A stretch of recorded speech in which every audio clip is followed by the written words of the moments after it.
Welcome to Sibelius 2024.10, the newest release of Sibelius for Windows, Mac, iOS, and Android.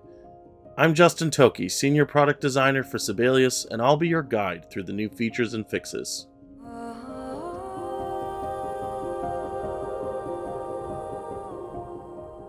Back in August, with the exit of Finale from the music notation software market, we on the Sibelius team pivoted and changed our plans for this release. We realized our MusicXML importer, which had not been updated in several years, needed improvement to be more useful for all our friends using Finale, Dorico, or MuseScore.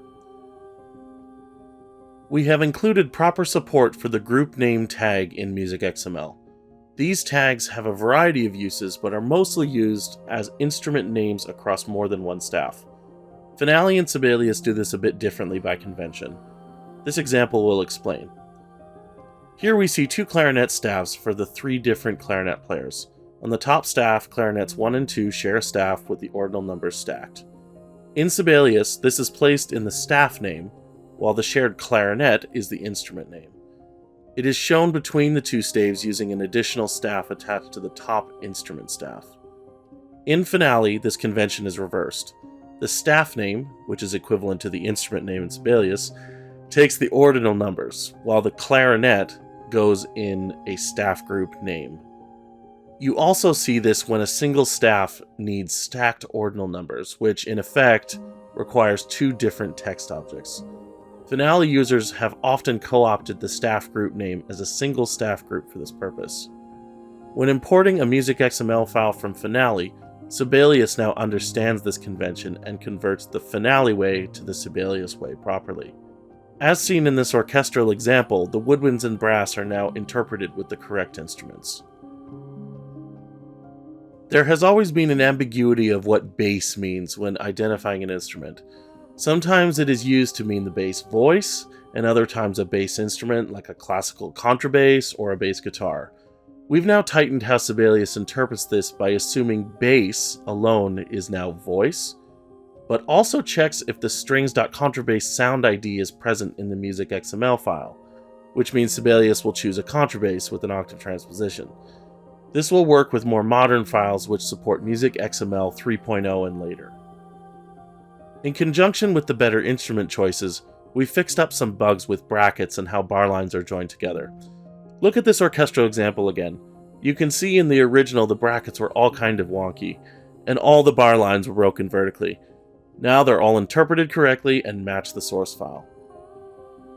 One of the most obvious improvements is how the general layout of staves is handled in 2024.10. Page margins are much more accurate, as well as staff margins when they are defined in the source file. Vertical spacing of staves are now respected when defined in the source files.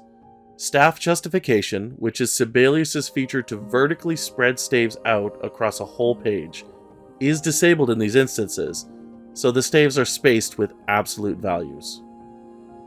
Previously, rehearsal marks and multi-rests, most commonly seen in individual parts, were not imported correctly.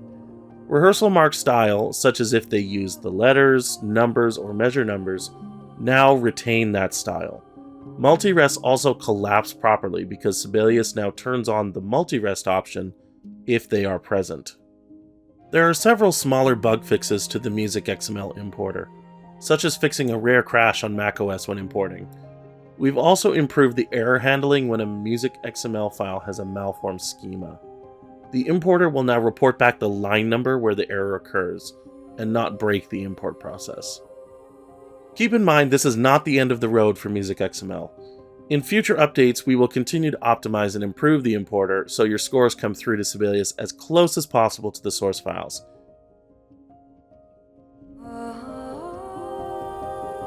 Notate Glissando is a new feature and a time saver for composers and arrangers. Selecting a starting note and an ending note, you can quickly notate a long run of notes all at once. Here's how it works. First, create your starting and ending notes.